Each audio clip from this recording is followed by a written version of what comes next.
හැමෝම අදත් ආදරෙන් පිළිගන්නවා නිරායස් YouTube channel එකට. අද වීඩියෝ එකෙන් මම ඔයාලට කියලා දෙන්න හදන්නේ සාම්ප්‍රදායික වට්ටක්ක කරිය හාල් පොල් කබල බැදලා උයා ගන්න විදිහ.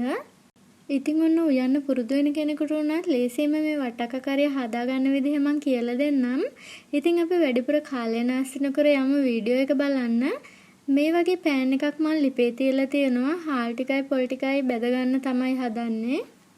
දැන් මම මේ පෑන් එකට දාගන්නේ හොදලා වතුර පෙරාගත්තු හාල් වලින් මේස හැඳි දෙකක්. ඔයාලට කැකුළු හාල් තියෙනවා නම් ගන්න. ඊට පස්සේ ගාගත්තු පොල් මේස හැඳි තුනක් දාගන්න ඕනේ. මේ විදිහට මම දිගටම හැඳි ගාමින් තියාගන්නවා. මේක රන්වන් පාට වෙනකම් බැද ගන්න ඕනේ. ඔයාලට මෙතන පේනවා ඇති දැන් හාල් වලයි පොල් වලයි පාට මාරු වෙලා තියෙනවා. හාල් ටික බැදිලා තියෙනවා. ඒ වගේම පොල් ටික රන්වන් පාට වෙලා තියෙනවා.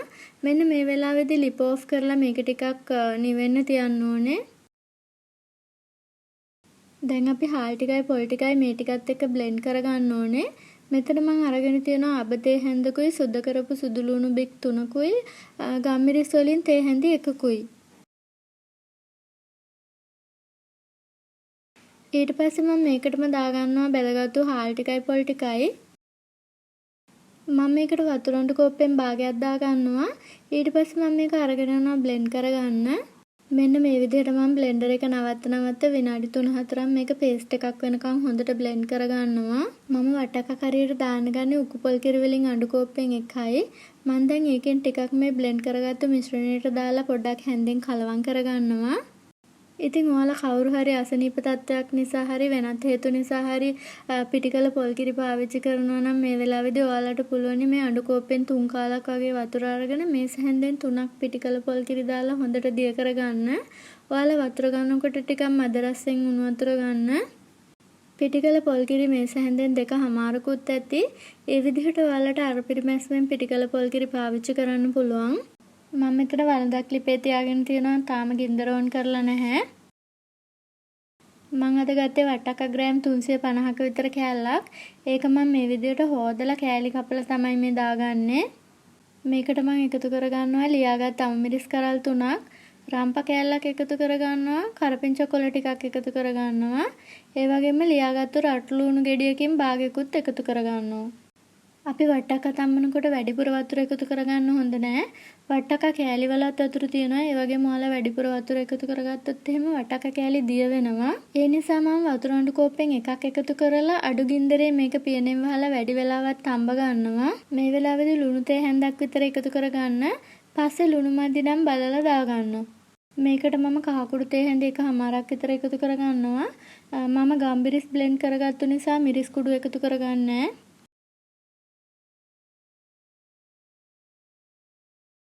විනාඩි 3-4කින් මම මේ විදිහට පියන ඇරලා පොඩ්ඩක් කලවම් කරනවා.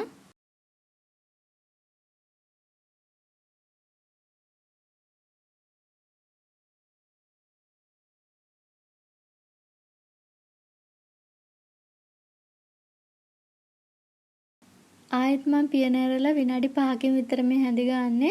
මම හැඳි ගන්නකොට ගන්නෙ ලී හැන්දක්. ඔයාලා තියෙනවා නම් ලී හැන්දක් ගන්න. එතකොට වට්ටක්ක කෑලි ටික පොඩි කරගන්න නැතුව අපිට උයා ගන්න පුළුවන්. ඔන්න දැන් වතුර ටික ඔක්කොම හිඳනකොට වට්ටක්ක කෑලි ටික සේරම තැම්බිලා තියෙනවා. මම දැන් මේ එකතු කරගන්නේ බ්ලෙන්ඩ් කරගත්තු මිශ්‍රණයත් එක්ක එකතු කරගත්තු පොල් කිරි ටික. අඬු කෝප්පේ තිබ්බ ඉතුරු පොල් කිරි ටිකත් එකතු කරගත්තා. දැන් මේක කිරි ටික නටනකන් හැඳි ගන්න ඕනේ. පොල් කිරි කැටි ගහන්න නොදී ලිපේ තියා ගන්න ඕනේ. කිරි ටික නටනකොට ලුණු මදි නම් බලලා ලිප ඔෆ් කරගන්න පුළුවන්. ඉතින් මේක හදන්න හරිම ලේසියි. ඔයාලටත් පුළුවන් මේ වීඩියෝ එක බලාගෙන රසට උකුවට හාල් පොල් කබල බෙදපු වට්ටක්ක කරියක් හදන්න. ඉතින් ඔයාලා හැදුවොත් මට කමෙන්ට් තීරුවේ සඳහන් කරන්න. තව එකක් ඔයාලට මොන හරි ප්‍රශ්නයක් තියෙනවා නම් කමෙන්ට් එකක් විදිහට අහන්න පුළුවන්. මම ඔයාලා හැමෝටම පුළුවන් විදිහට උත්තර දෙනවා. පුළුවන් කෙනෙක් ඉන්නවා නම් මේ වීඩියෝ එක Facebook එකේ ෂෙයා කරන්න. ඉතින් තවත් වටිනා වීඩියෝ එකකින් හම්බෙමු. ඔයාලා හැමෝටම ස්තුතියි.